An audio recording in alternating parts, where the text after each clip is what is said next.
Hi guys. कल actually मैंने आप लोगों के लिए वीडियो रिकॉर्ड किया बट वो रिकॉर्ड हो नहीं पाया। एक बार और ऐसा ही हुआ था, तो इसी कारण फिर से मुझे रिकॉर्ड करना पड़ रहा है ना। तो अगर आप देखें लास्ट का वीडियो, तो हम लोगों ने जो पढ़ा था, जो ट्रोपोलॉजी था, मैक लेयर का जो ट्रोपोलॉजी था ना, डीएल का, डीएल के लिए हो गया आपका, ये आपका यूएल के लिए हो गया। तो ये हम लोगों ने कंप्लीट कर लिया था, बट एक बार आपको फिर से रिवाइज कर देता हूँ। जैसा कि डीएल एस सी एच जो होगा, लॉजिकल चैनल मैपिंग टेबल जो होगा, यूएल एस सी एच का लॉजिकल चैनल मैपिंग टेबल जो होता है, तो इसका जो इंडेक्स होता है आपका 0 से लेकर के आपका 31 तक होता है। तो 0 जो होता है आपका सीसीएच के लिए होता है, 1 से 2 जो होता है डीसीसीएच के लिए होता है, और 3 से 10 तक जो होता है डीटीसीएच के लिए होता है। तो दोनों चैनल के लिए जो होता है डीएल और यूएल में दोनों जो होता है कॉमन होता है। और इसका जो रिजर्व बिट जो होता है आपका 11 से लेकर के आपका 27 तक के रिजर्व बिट होते हैं। इसका जो होता है रिजर्व बिट जो होता है आपका 11 से लेकर के 25 तक होता है। ये जो देख रहे हो, और बाकी जो चैनल ये बच गए हैं, इसको बोलते हैं सी बोलते हैं। क्या बोलते हैं? सी बोलते हैं। क्या बोलते हैं? सी बोलते हैं, कॉमन एलिमेंट बोलते हैं। इसी को, ये जो बचे हुए हैं इसको क्या बोलते हैं? कॉमन एलिमेंट बोलते हैं, सी इसको भी बोलते हैं ना। तो इंडेक्स नंबर आग्नि 26 में क्या है आपका होगा? CRI हो गया। CRI क्या हो गया? कंटेंशन रिजोल्यूशन आइडेंटिटी हो गया। जैसा ही आपका मैसेज 3 आप सेंड करते हो नेटवर्क से, तो उसके बाद क्या होता है, नेटवर्क आपको CRI भेजता है, यानी कंटेंशन रिजोल्यूशन आइडेंटिटी, जिसे आपका है कि रैच सक्सेसफुली रैच ही हो जाता है, रैच कंप्लीट हो जाता है। उसी तरह से आपका टाइमिंग एडवांस हो गया। टाइमिंग एडवांस आपका डिस्टेंस शो करता है ना, इसको शॉर्ट फॉर्म में टीए बोलते हैं ना। जो रैच में जो आता है, रैर रिस्पॉन्स में जो आता है टीए, वो जो होता है लॉन्ग टीए उसको बोलते हैं। यहाँ पे जो एलोकेट करता है रैच परफॉर्म होने के बाद, इसको शॉर्ट टीए बोलते हैं। क्या बोलते हैं? शॉर्ट टीए बोलते हैं। यानी 0 अगर आपका है तो इट मीन्स है कि जो डिस्टेंस है आपका, जो मोबाइल जो है, मोबाइल का जो डिस्टेंस है बेस स्टेशन से 0 से लेकर 550 मीटर के डिस्टेंस पे आपके फ़ोन है, आप वहाँ पे हो बेस स्टेशन से मीटर पे ना। अगर 1 है तो 1 मतलब 550 से लेकर के आपका 1100 तक के बिटवीन में आप हो, तो मतलब डिस्टेंस आपको ये लोकेट करता है। डिस्टेंस आप इससे मेजर हम करते हैं। डीआरएक्स जो हो गया डिसकंटिन्यूस ट्रांसमिशन होता है। तो डीआरएक्स का जो काम है, जैसा कि मैंने बताया था आपको लास्ट वीडियो में, कि डीआरएक्स जो होता है आपका डिसकंटिन्यूस रिसेप्शन होता है। तो इसमें जो होता है आपका मोबाइल में जो पावर कंजम्पशन है ना, बैटरी जो डिस्चार्ज होता है उसको रिड्यूस करता है। तो डीआरएक्स जो होता है तीन टाइप का होता है। डीआरएक्स होते हैं ना, आपका सॉफ्ट डीआरएक्स होता है, आपका लॉन्ग डीआरएक्स होता है। एक्टिव डीआरएक्स में क्या है कि मोबाइल जो आपका डिवाइस जो है कंटिन्यूअस पीडी सीसीएच चैनल में क्या करेगा, डीपीआई को कोड करेगा। तो ये एक्टिव डीआरएक्स हो गए। शॉर्ट मीन वाइल में जो आपका साइकिल जो है, शॉर्ट मीन वाइल में अगर एक बार जाकर आपके डिवाइस जो है डिस्टेंस को डिकोड करेगा, तो इसको हम बोलते हैं शॉर्ट डीआरएक्स। अगर शॉर्ट डीआरएक्स में अगर इसमें भी आपके डेटा नहीं आ रहा है, तो नेटवर्क क्या करता है, फिर से डीआरएक्स कमांड भेजता है। तो शॉर्ट डीआरएक्स से जाकर मूव होकर के लॉन्ग। तो ये आपका सारे कंट्रोल इसी प्रकार से अगर आप तो सीरियल के आपके होते हैं, कंट्रोल होते हैं। जैसा कि मैं आपको बताया था लास्ट क्लास में ना, कि इसका जो होता है, जैसे ई पावर हेडरूम रिपोर्ट कहने का मतलब है पीएचआर, इसको शॉर्ट फॉर्म में बोलते हैं। क्या बोलते हैं? पीएचआर बोलते हैं। पावर हेडरूम रिपोर्ट करता है जब भी आप डेटा अपलिंक डेटा भेजते हो, तो डिवाइस क्या चीज है, पीएचआर आपका पीएचआर रिपोर्ट करता है। तो पीएचआर डिनोट करता है कि नेक्स्ट जो आप जो ट्रांसमिट करोगे, उसको ट्रांसमिट करने के लिए पावर आपके पास कितने पावर अवेलेबल है, उसके अकॉर्डिंग आपको पीएचआर रिपोर्ट करता है। CRNTI हो गया, cell radio network temporary identity होता है। जब आप कनेक्टेड मोड में रहते हो, कनेक्टेड मोड में चले जाते हो, तो आपको नेटवर्क ये लोकेट करता है CRNTI, जो फर्दर कम्युनिकेशन आपके CRNTI के थ्रू होते हैं। बीएसआर जो होता है आपका, जो 3 टाइप्स का बीएसआर होता है। बीएसआर क्या होता है? रेगुलर बीएसआर होता है आपके, एक आपका पीरियोडिक बीएसआर होता है, BSR होता है, दूसरा है आपका पैडिंग BSR होता है। रेगुलर BSR किसको कहते हैं? जब BSR हम रिपोर्ट करते हैं नॉर्मली उसको बोलते हैं रेगुलर BSR। इसके टाइप होते हैं रेगुलर BSR के 3 टाइप के होते हैं। ट्रंकेटेड BSR होते हैं, शॉर्ट BSR होते हैं, लॉन्ग BSR होते हैं। लॉन्ग BSR क्या होता है? जब आपके जो बफर में जो डेटा है more than one group of data जब आपके बफर में रहेंगे तब उस केस में हम बोलते हैं लॉन्ग BSR। शॉर्ट BSR होता है कि जब आपके बफर में जो डेटा है only one group of data है तब उसको शॉर्ट BSR हम रिपोर्ट करते हैं। ट्रंकेटेड BSR आपके RLC के बफर में तो data more than one group of data है, बट आपको जो है कि ग्रांट उतना नहीं है जो कि लॉन्ग BSR आप ट्रिगर करो। उस केस में क्या होता है? ट्रंकेटेड BSR को हम ट्रिगर करते हैं। ये जो प्रायोरिटी होता है आपका अदर BSR से ज्यादा प्रायोरिटी होता है आपका ट्रंकेटेड BSR का। पैडिंग जो हो गया, पैडिंग दोनों में कॉमन होते हैं। पैडिंग जो है कि एक टाइप से जो भी टीबी साइज आपका एलोकेट हुआ है या ट्रांसपोर्ट ब्लॉक साइज, वो ट्रांसपोर्ट ब्लॉक साइज में आपके पास डेटा नहीं है उतना जो कि जितना ट्रांसपोर्ट ब्लॉक यानी जितना ग्रांट एलोकेट हुआ है उतना डेटा आपके बफर में नहीं है। तो उस डेटा को क्या कर रहे हैं? उस डेटा को फुलफिल करने के लिए इट मीन्स ट्रांसपोर्ट बफर को स्टैंडर्डाइज करने के लिए हम क्या करते हैं?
ड्यूरेशन जो है कि बकेट साइज जो है कि प्रोटाइज बिट रेट कितना है आपका है 10 kbps ग्रांटेड बिट रेट जो आप बोल रहे हो ना। तो इस ड्यूरेशन ग्रांटेड बिट रेट हो जाए पर टीटीआई जो प्रोटाइज बिट रेट है कि मिनिमम आपको 10 kbps का एलोकेट करेगा ही करेगा ना। तो इट मीन्स है कि जैसे जैसे आपका बीएसडी क्या हो रहा है कम हो रहा है वैसे वैसे क्या है कि आपका जो नेटवर्क का जो है ग्रांट एलोकेशन जो है कि कंजेशन बढ़ रहा है ना। अगर यहाँ पे देखो कि 100,000 मिली सेकेंड आपका है कि बकेट साइज ड्यूरेशन है।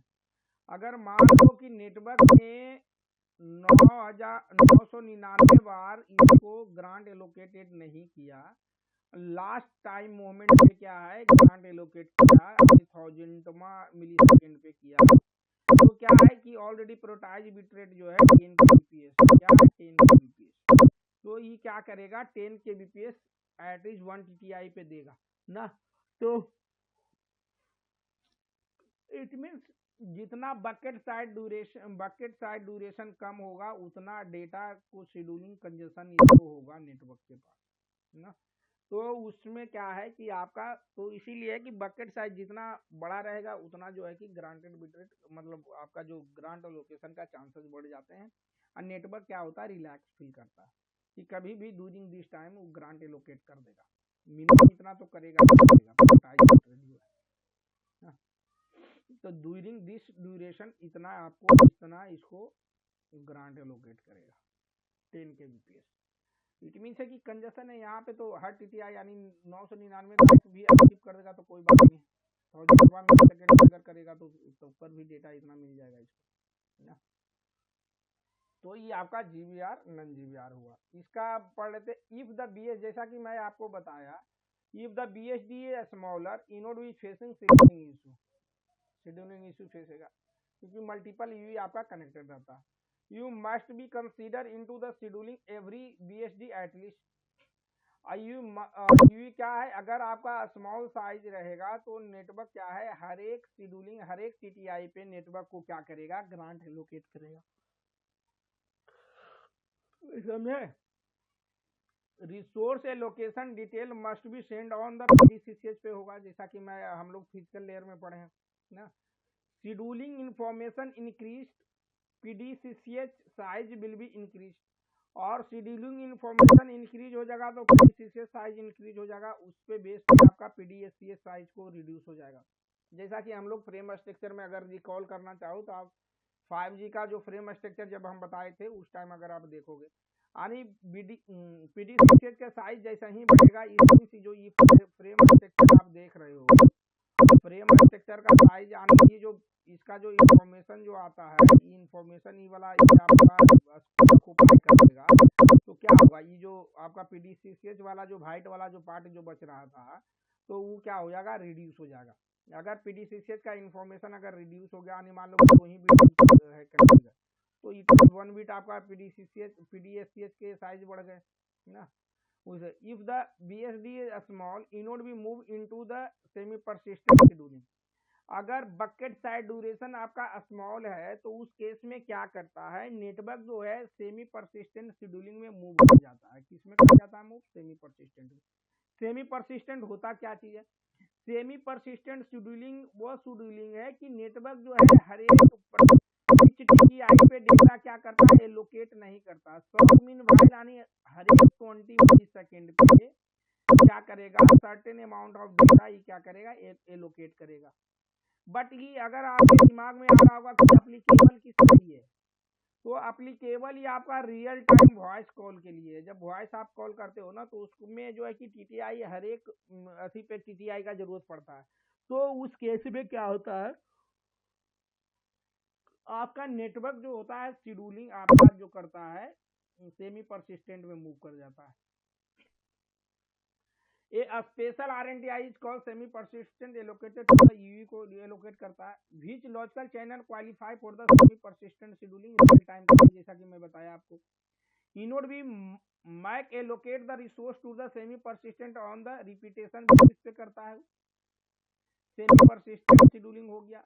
व्हिच सीआरबी पे करेगा, व्हिच फ्रेम पे करेगा, रिपीटिशन फैक्टर एवरी एन सब फ्रीक्वेंसी करेगा वो, हाउ मेनी टाइम्स करेगा। इसका एडवांटेज क्या चीज होता है, जो आपका पीडीसीसीएच जो इस शेड्यूलिंग का इंफॉर्मेशन होता है, इसका जो ऑक्यूपाई कर रहा था ज़्यादा, वो चीज़ें रिड्यूस हो जाता है। इसके कारण रिसोर्स के जो होता है सेविंग हो जाता है इफिशियंट शेड्यूलिंग एल्गोरिदम के थ्रू ना। तो शेड्यूलिंग अपन अगर आज देखा जाए, इसमें हम देखें कि सेमी परसिस्टेंट शेड्यूलिंग क्या होता है।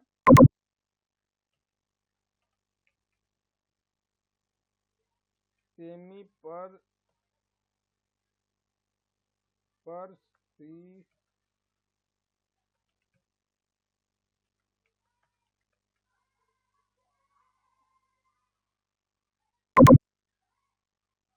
तो यहाँ से अपन देख लेंगे तो चीज़ें और क्लियर आपके हो जाएंगा। सेमी परसिस्टेंट शेड्यूलिंग जो आपका होता है ना, अगर आप देखो यहाँ पे तो नहीं दिया हुआ है। तो सेमी परसिस्टेंट शेड्यूलिंग एक्चुअली होता क्या है, नॉन सेमी परसिस्टेंट शेड्यूलिंग हो गया आपका। सेमी परसिस्टेंट शेड्यूलिंग देख रहे थे,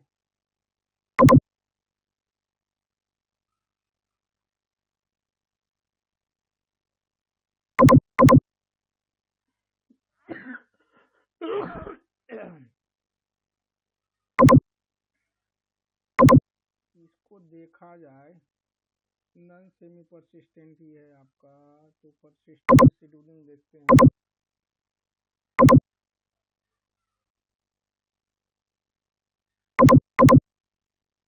सेमी परसिस्टेंट शेड्यूलिंग एलटी बड़ा अच्छा था। मैं आप लोगों के अगर यहाँ पे नहीं मिलता तो मैं शेयर करता हूँ, तो बहुत अच्छे वे में बता रखा था वहाँ पे फिगर से आप लोगों के। चलिए कोई नहीं, मैं आपको जब मिलता है तो मैं आपको शेयर करता हूँ, बहुत अच्छा से ही बता रखा था ना। तो इस तरह से आपका सेमी परसिस्टेंट शेड्यूलिंग में ही मूव कर जाता है। मैं आपको अगर मिलता है तो मैं बताता हूँ। तो उसी तरह से शेड्यूलिंग अपन देखते हैं। इनोड भी शेड्यूलिंग एल्गोरिथम जो होता है आपका, इनोड भी allocate the resource to the different use on the basis of flowing criteria. तो ये सब सारे जो होता है 1 to 7 जो होता है, ये सब सारे चीजें देख करके ये फ्लोइंग क्राइटेरिया के बेसिस पे जो होता है नेटवर्क जो होता है शेड्यूलिंग ग्रांट एलोकेट करता है। पहले पहला क्या देखता है, बफर स्टेटस देखता है कि उसके बफर में कितने डेटे हैं। दूसरा है कि प्रायोरिटी देखता है, GVR PVR bucket size duration क्या कॉन्फ़िगर किया है। सीक्यूआई क्या रिपोर्ट कर रहा है, अगर हायर सीक्यूआई होगा तो हायर रिसोर्स मिलेगा उसको ना। अगर एग्जांपल देखा जाए, to use the higher CQI and lower CQI, तो इक्वल डिस्ट्रीब्यूशन। मान लो कि दोस्त ये है कि एक फिर दोनों सेम सीक्यूआई रिपोर्ट कर रहा है ना। एक को जो है रिसोर्स इतना दिया है 276, दूसरा जो रिसोर्स दिया इतना दिया है। अगर देखा जाए तो टोटल डेटा आपका इतना आ रहा है, यानी दोनों जब सेम है। वहाँ एक का जो है कि कम है, एक 1 रिपोर्ट कर रहा है सीक्यूआई, दूसरा 5 रिपोर्ट कर रहा है। बट जो आरबीए लोकेशन है जो कि सेमे मान के चल रहे हैं कि इतना ग्रांट दे रखा है, बाइट दे रखा है, ग्रांट ही है ना, बी मतलब बाइट, इतना ग्रांट दिया है, सेमे दिया है। अगर इसका जो दोनों का कंबाइंड अगर थ्रूपुट आप निकालो तो इसका थ्रूपुट ज़्यादा होगा। इट मीन जिसका सीक्यूआई ज़्यादा रिपोर्ट कर रहा है उसका जो है कि थ्रूपुट आपका ज़्यादा होगा, राइट। तो ये देखो जैसा ही सीक्यूआई कम रिपोर्ट किया है तो इसका क्या हो गया, यहाँ पे अगर देखो तो क्या हो गया, कम हो गया, यहाँ पे कम हो गया, इसका ज़्यादा हो गया, यहाँ पे कम हो गया ना।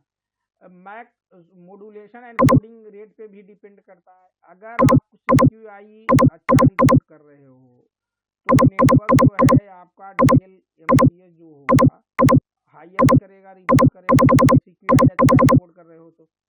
अगर डीएलएमसीएस अगर अच्छा है तो आपका क्या होगा, मॉड्यूलेशन जो होगा आपका अच्छा होगा। मान लो 20 अगर कर रहे हो तो 64 क्वाम आपका आ जाएगा, क्या कोई क्वाम आपका मॉड्यूलेशन आ जाएगा। 64 क्वाम के मतलब कोड रेट क्या आपका हो जाएगा, कोड रेट आपका 6 बिट हो जाएंगे, राइट। तो इट मीन जितना आप सीक्यूआई बेटर होगा उतना डीएलएमसीएस जो है नेटवर्क लोकेट अच्छा करेगा। और डीएलएमसीएस अगर आपका अच्छा होगा तो कोड रेट मॉड्यूलेशन आपके अच्छे होंगे मॉड्यूलेशन अच्छे होंगे तो कोड बिट रेट आपका अच्छा होगा, राइट। तो टोटल पीआरबी अवेलेबल कितना है, resource reserve for the common channel के लिए भी रिसोर्स अवेलेबल रिजर्व रहते हैं ना। UE reported the capability, report करता है कि यूई अपना यूई क्या यूई का कैपेबिलिटी क्या है, डाउनलिंक कैपेबिलिटी क्या है, अपलिंक कैपेबिलिटी क्या है, सारे कन्फिग क्या करता है यूई आपको भेजता है नेटवर्क को। यूई रिपोर्टेड द पीएचआर वैल्यू, पीएचआर यानी पावर हेडरूम रिपोर्ट करता है। Inode with schedule algorithm would consider all these and calculated the distribution resource every 1 TTI पे करता है, जैसा कि अपन जानते हैं ना। तो हम लोगों ने आगे क्या पढ़े थे, LTRNTI पढ़े थे। जैसा कि मैं बताया कि हर एक स्पेसिफिक टास्क के लिए एक है कि टेम्परेरी RARNTI नेटवर्क एलोकेट करता है। RARNTI होता क्या है, रेडियो नेटवर्क टेम्परेरी आइडेंटिटी होता है। With the help of RARNTI network क्या करता है, नेटवर्क आइडेंटिफाई कर पाता है कि यूई बिलोंग कर रहा है this RNTI, this on the basis of RNTI network को जो है रिसीव करता है, ट्रांसमिट करता है। SRARNTI जो होता है ये दोनों स्टेट में होता है, आइडल में भी होता है, कनेक्टेड मोड में भी होता है। हेक्साडेसिमल जो होता है HFF जो होता है आपका टोटल जो होता है 2 पावर 16 हो गया। तो इट मीन जो होगा टोटल रेंज जो इसका हो जाएगा 65,535 हो जाता है। आपका PRNTI जो होता है इसमें भी आइडल में भी होता है, कनेक्टेड में भी होता है। इसका जो होता है डेसिमल में जो हेक्साडेसिमल में जो होता है FFE होता है, तो इसका जो 65,534 होता है। RARNTI पेजिंग के लिए ई किस लिए यूज होता है आपका, सिस्टम इंफॉर्मेशन के लिए, सिस्टम इंफॉर्मेशन के लिए। ये आपका PRNTI नाम से ही लगता है, पेजिंग होता है। तो इसका रेंज क्या है आपका 65,534 तक है। आपका RARNTI रेस्ट के लिए होता है, random access radio network temporary होता है, ये आइडल में भी होता है, कनेक्टेड में भी होता है। TCRNTI जो होता है आपका आइडल के लिए ओनली होता है। तो इसका जो RARNTI का जो रेंज होता है 1 से लेकर के 60 होता है, 60 माइनस कर दो यानी 61 से लेकर के 65,537 तक इसका होता है। तो आपका TCRNTI CRNTI का भी कनेक्टेड मोड में ऑलवेज होता है। SPRNTI अपन अभी पढ़ लिए ना, ये जो होता है रियल टाइम वॉइस कॉल के लिए होता है। तो इसका जो रेंज होता है आपका 61 से लेकर के 65,523 तक होता है इसका भी। फिर आपका PUSPH TPCRNTI जो होता है पावर कंट्रोलिंग के लिए होता है, अपलिंक पावर कंट्रोल करने के लिए होता है। इसका भी रेंज होता है 61 से लेकर के 65,523 तक के होता है ना। तो ये सब सारे आपका इम्पोर्टेंट RARNTI हैं, except the ID already reserve for the RARNTI। ID reserve होता है ऑलरेडी RARNTI के लिए। तो ये सब आपके इम्पोर्टेंट RARNTI हैं, तो इसको आप लोग ध्यान में रखिएगा। इंटरव्यूअर आपसे पूछ देता है कि सिस्टम इंफॉर्मेशन ब्लॉक कौन से RARNTI पे आएगा ना, पेजिंग कौन से RARNTI पे आएगा, शेड्यूल जो आप शेड्यूलिंग प्रीएम्बल भेजते हो कौन से RARNTI को यूज करके भेजते हो, तो ये सारे RARNTI के यूज करके भेजते हैं। तो ये सब चीजें आप ध्यान में रखिएगा। नेक्स्ट जो है आपका DCI है। DCI क्या होता है, डाउनलिंक कंट्रोल इंफॉर्मेशन होता है। इसका जो DCI फॉर्मेट होते हैं ना, इसका फॉर्मेट 0 से लेकर के फॉर्मेट 4 तक होता है। फॉर्मेट 1 जो होता है आपका, फॉर्मेट 0 जो होता है यूएस ग्रांट के लिए होता है। फॉर्मेट 1A जो होता है आपका DL असाइनमेंट फॉर सीसो के लिए होता है। फॉर्मेट 1A जो होता है DL असाइनमेंट फॉर सीसो भी सीसो के लिए होता है। इसमें दोनों में से फॉर्मेट 1B जो होता है DL assignment for MIMO bill rank 1 के लिए होता है। फिर DL फॉर्मेट 1C जो होता है DL असाइनमेंट फॉर सीसो के लिए होता है। फॉर्मेट 1D जो होता है DL assignment for multi user MIMO के लिए होता है। फॉर्मेट 2 जो होता है आपका क्लोज लूप माइमो के लिए होता है। और फॉर्मेट 2A जो होता है ओपन लूप माइमो के लिए। फॉर्मेट 2B जो होता है TM-on 8 के लिए होता है। फॉर्मेट 2C जो होता है TM-on डाइट के लिए होता है। ये आपका फॉर्मेट 3A जो होता है आपका पावर एडजस्टमेंट के लिए होता है। TCP control for PUSCH with the 2 bit power adjustment के लिए किया जाता है। ये 1 बिट पावर एडजस्टमेंट के लिए किया जाता है। फॉर्मेट 4 जो होता है आपका यूएल असाइनमेंट फॉर यूएल माइमो के लिए करते हैं हम लोग ना। तो ये सब चीजें आपको फॉर्मेट भी याद रखना है, DCI फॉर्मेट की क्या क्या होता है, DCI फॉर्मेट। अब आपका हार्क हो गया। हार्क जो होता है हाइब्रिड ऑटोमेटिक रिक्वेस्ट होता है। तो ये जो होता है इसका हार्क का क्या होता है, खुद का बफर होता है। इसका क्या क्या होता है बफर, इसका जो आई जो होते हैं क्या होता है, प्रोसेस आईडी होता है। प्रोसेस आईडी जो होता है 1 से लेकर के n तक हो सकता है। हार्क का खुद का अपना खुद का बफर होता है। और दूसरा आई जो होता है करेंट टीएक्स नंबर, कौन से नंबर पे हम ट्रांसमिट कर रहे हैं। Hark feedback, current redundancy version क्या यूज कर रहे हैं। तो ये सब सारे चीजें होते हैं ना। तो थोड़ा सा डिटेल में अपन चलते हैं, यहाँ पे डिटेल में अपना पढ़ते हैं।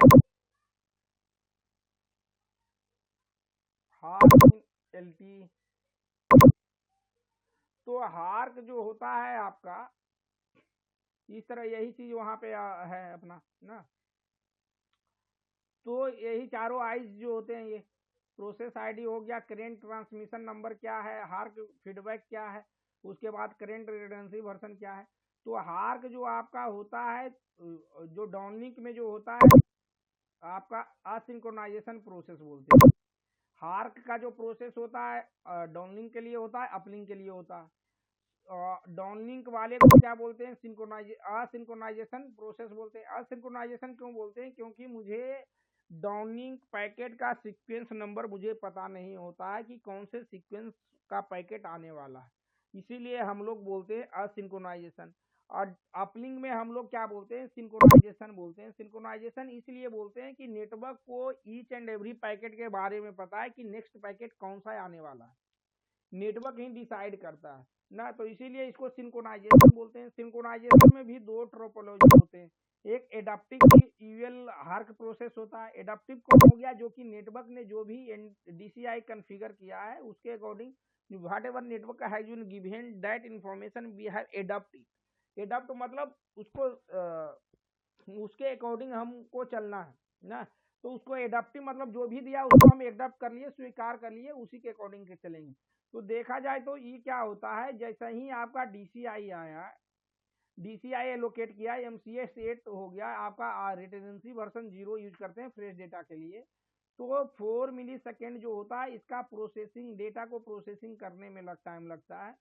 4 मिली सेकेंड में हम क्या करते हैं, पीयूएससीएच डेटा को हमने भेजा नेटवर्क को, फिर 4 मिली सेकेंड के बाद नेटवर्क क्या करता है, उसका एक नैक भेजता है। तो यहाँ पे देखोगे तो नैक भेजा है ऑन पीएचआईसीएच पे भेजता है, और डीसीआई एलोकेट किया है, but there is no NDI toggle किया है।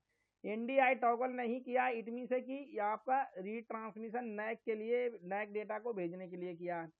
तो एमसीएस 30 जो हो गया, 30 एलोकेट किया है, रिडंडेंसी वर्जन 2 है ना। तो फिर 4 मिली सेकेंड के बाद हमने डेटा को प्रोसेस किया, फिर से रिट्रांसमिट किए RB2 यूज करके, फिर नैक आ गया, फिर 4 मिली सेकेंड के बाद हम डेटा ने क्या किया, 31 दे दिया, फिर से आ गया नैक आ गया, फिर से हमने डेटा को भेजा, फिर यहाँ पे देखो ऐक आ गया है।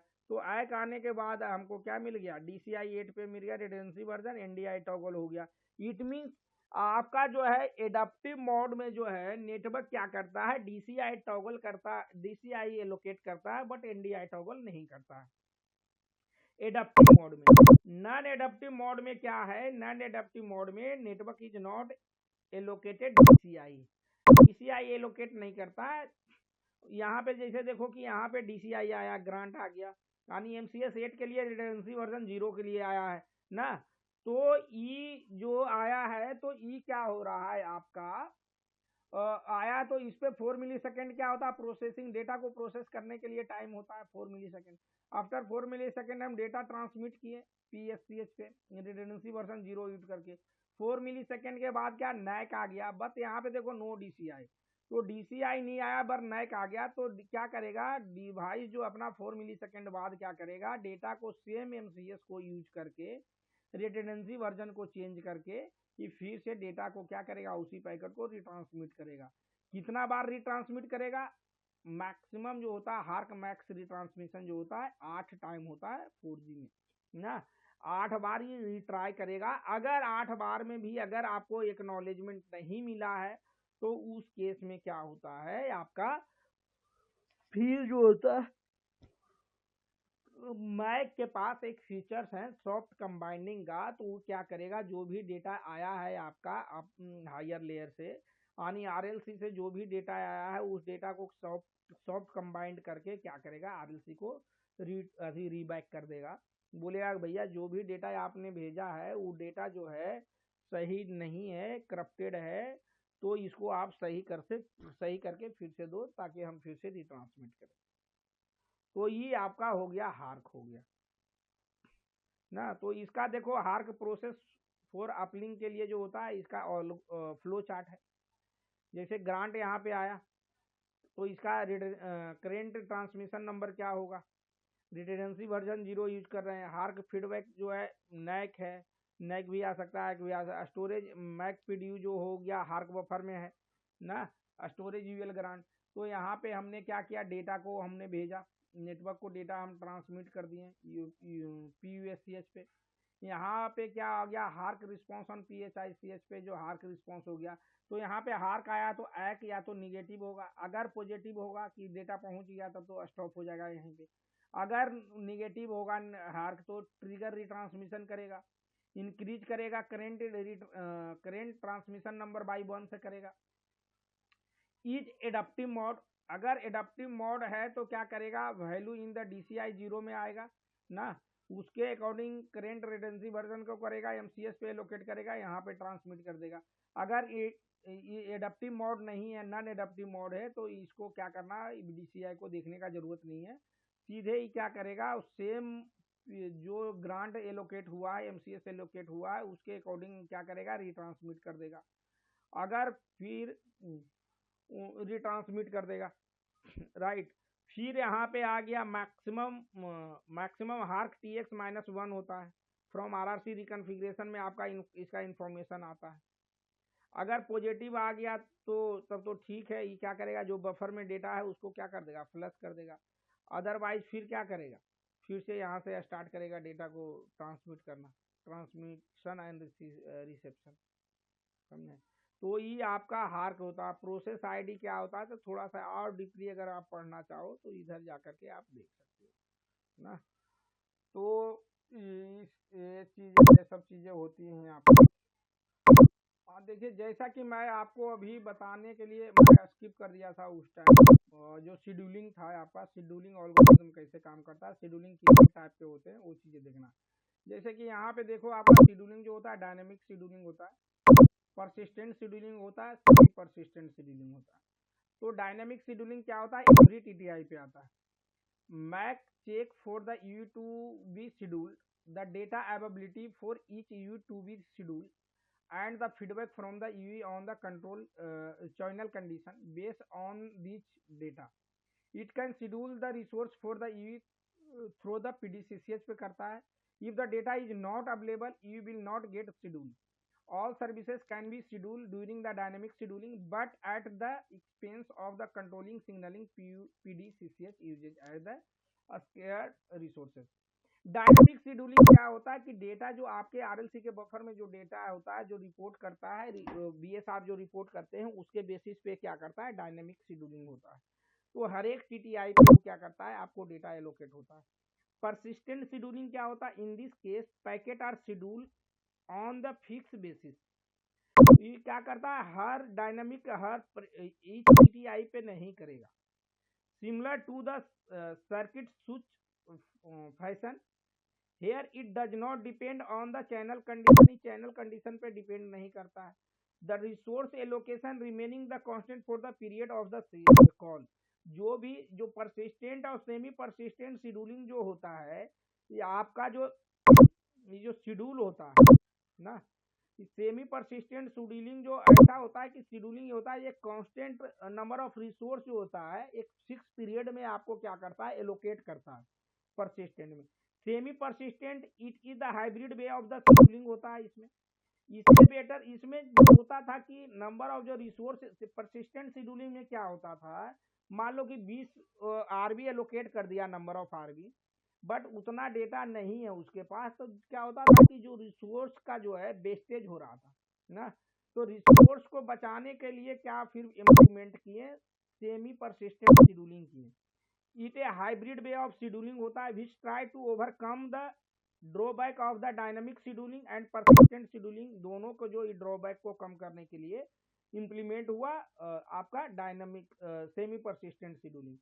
अगर देखा जाए तो परसिस्टेंट शेड्यूलिंग में क्या हो रहा था कि जहाँ पे अगर आप देखो तो ये क्या हो रहा है कि यहाँ ये जो वॉइस का देख रहे हो, वॉइस एक्टिविटी पीरियड जो है यहाँ पे यहाँ से यहाँ तक के, लेकिन जो डेटा एलोकेट जो आरबी एलोकेट कर दिया है यहाँ तक के कर दिया है ना।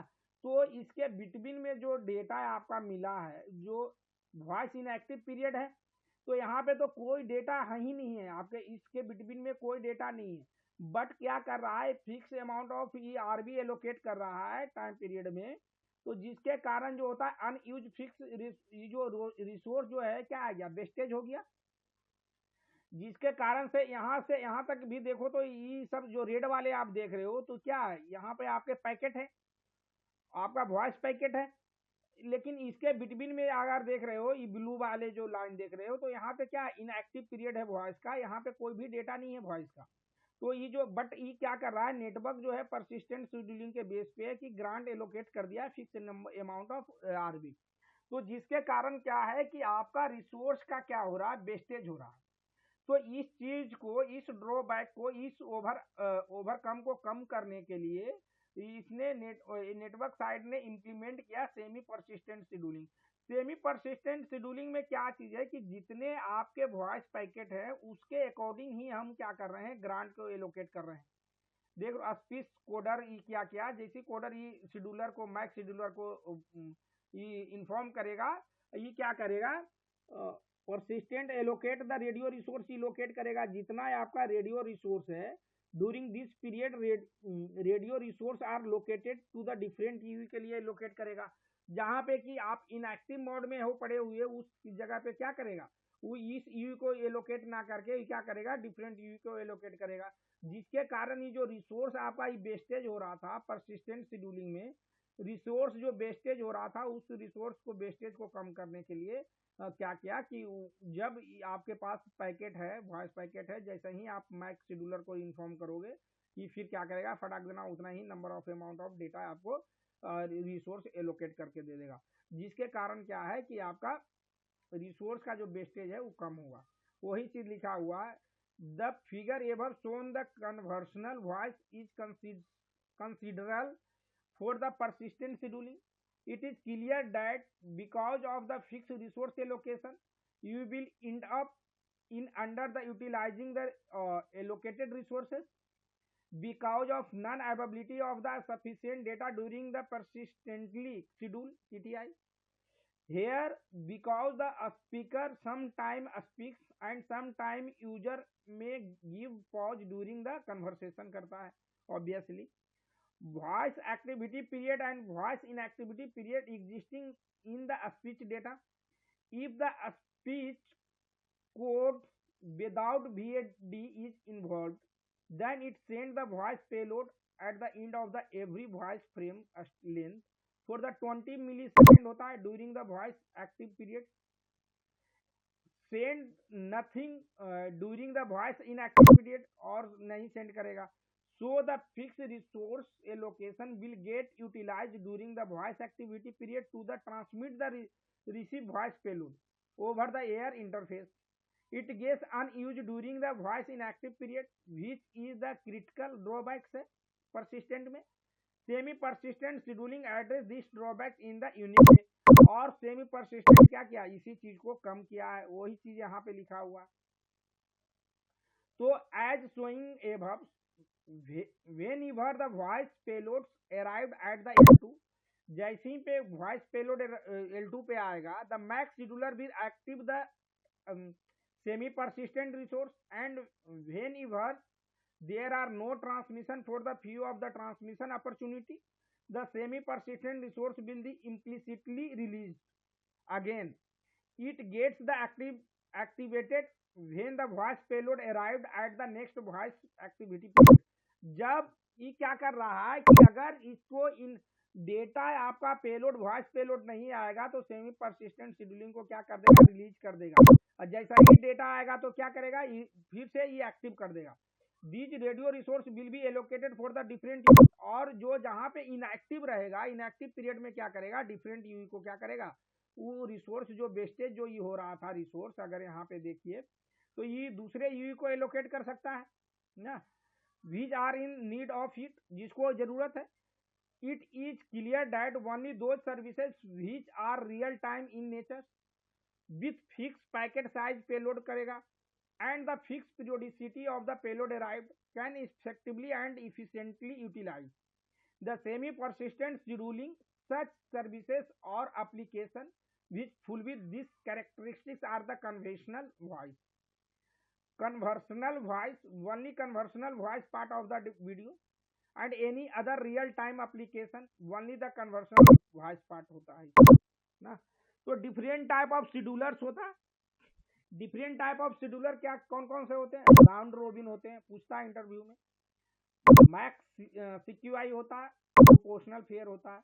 इसका दो सारे में क्या एडवांटेज डिसएडवांटेज क्या है, राउंड रोबिन में क्या होता है, the R scheduler select and schedule the UE in the round robin manner, thereby the creating the equal resource share.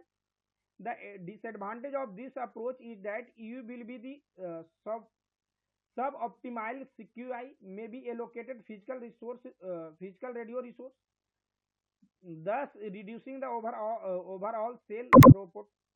Round robin में क्या हो रहा था कि राउंड रोबिन जब शेड्यूलर एल्गोरिथम जब हम यूज करते हैं नेटवर्क में, तो इसमें क्या है कि फर्स्ट कम फर्स्ट आउट, तो जो पहले आया जिसका सीक्यूआई बेटर है उसको उसके अकॉर्डिंग क्या कर देता, उसको सबसे ज्यादा रिसोर्स एलोकेट कर देगा, और जो इंड यूजर है उसको रिसोर्स नहीं देगा, जिसके कारण जो है क्या हो रहा था, यूजर एक्सपीरियंस आपका खराब हो रहा था ना। तो रिसोर्स को हम दे ही नहीं पा रहे थे, जो इंड यूजर है जो लास्ट में आया उसको रिसोर्स ही नहीं बच पा रहा था राउंड रोबिन में। मैक्स सीक्यूआई में वही क्या हुआ, the max CQI schedule the selected schedulable UE based on the experience of CQI. इसमें जो है, इसमें अगर आप देखो, इसमें जो है सीक्यूआई के बेस पे नहीं था, इसमें जो है कि जो पहले आया उसको रिसोर्सेस क्या देगा, सब ऑप्टिमल सीक्यूआई में भी एलोकेटेड द फिजिकल रिसोर्स करता था। इसमें जो क्या है, मैक्स सीक्यूआई में the maximum CQI schedule select the schedulable, इसमें था जो पहले आया उसको दे दिया, लास्ट के लिए हमको बचना ही नहीं था।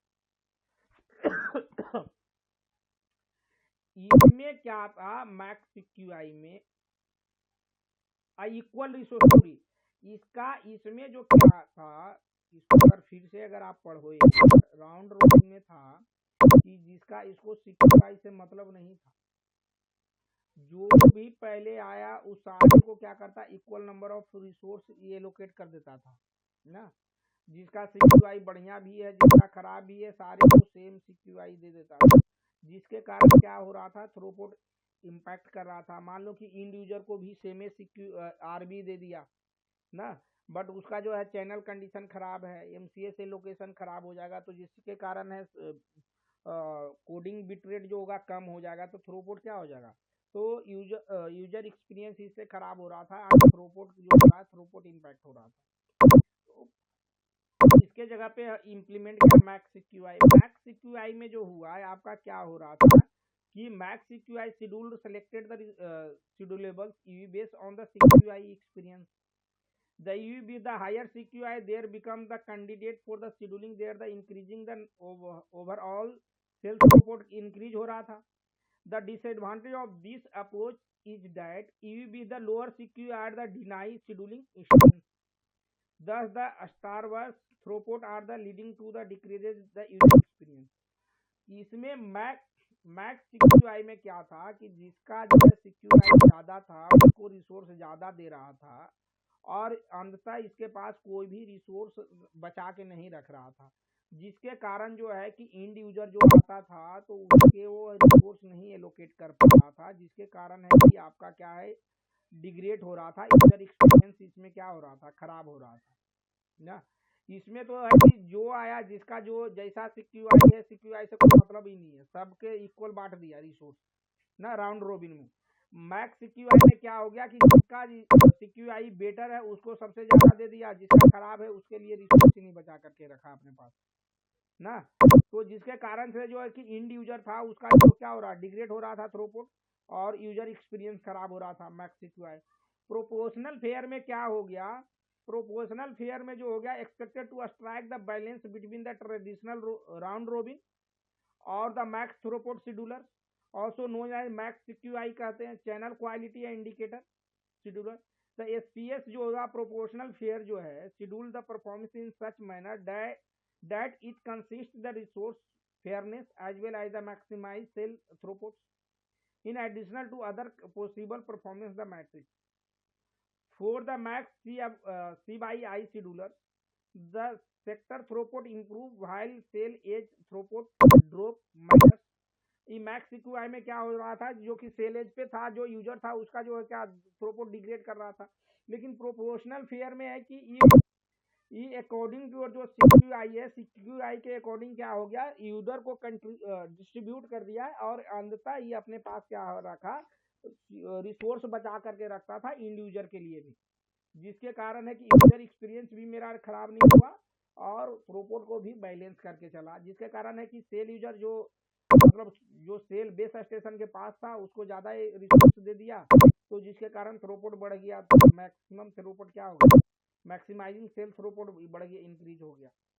तो ये आपके जो हो गए शेड्यूलर होते हैं। शेड्यूलर तीन टाइप के होते हैं, मैक्स सीवाई हो गया, राउंड रोबिन हो गया और प्रोपोर्शनल फेयर हो गया। सबसे बेटर आपका जो होता है प्रोपोर्शनल फेयर होता है ना।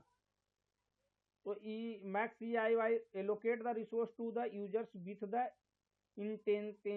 इंटेंशनली बेस्ड आरएफ कंडीशन पे करता था। You with the best channel condition is always prioritize, सबको उसको सबसे ज्यादा उसको प्रोटाइज करता था। राउंड रोबिन में क्या कर सकता है, resource are shared across user over time regardless of the channel condition, इसमें चैनल कंडीशन देखता ही नहीं था। Sharing the cell throughput but the function of the RF channel condition priority के बेस पे ही करता है प्रोपोर्शनल फेयर। तो ये सब सारे इसका एडवांटेज है ना।